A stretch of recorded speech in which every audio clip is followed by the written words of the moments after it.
On dit que les individus se reproduisent en français. C'est Ouais. une catastrophe, ça aussi, hein, c'est comme la petite graine. Je ne sais pas si vous avez des enfants, mais si vous avez des enfants, vous avez dû constater que vous ne vous êtes pas reproduit. L'enfant, ce n'est pas vous. Et il vous le montrera. Oui, Hein. oui, on le voit très vite. Donc, on ne se reproduit pas. Ouais. Les Anglais ont une expression beaucoup plus subtile. Ils disent « The individuals reproduce their own kind ». Les individus reproduisent leur propre sorte. Hein, c'est intraduisible. Mais voilà, cette expression anglaise est beaucoup plus maligne que l'expression française.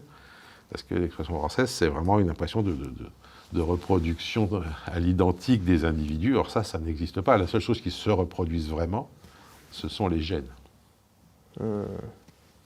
D'ailleurs, en parlant de reproduction, pourquoi est-ce qu'on a besoin de plusieurs individus pour se reproduire? Quand je regarde des cellules, les cellules, bon, elles grossissent, elles prennent du poids et d'un seul coup, elles se divisent.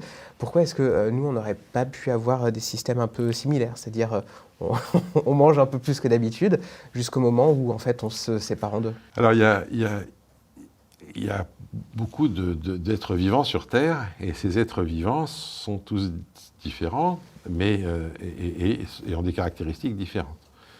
Il y a des tas de formes vivantes pour lesquelles ça se passe comme ça. Déjà, toutes les formes unicellulaires vont pouvoir se reproduire en se divisant, donc les bactéries, etc. Ça ne veut pas dire qu'elles ne font pas de sexe, mais elles ne le font pas en même temps que la reproduction.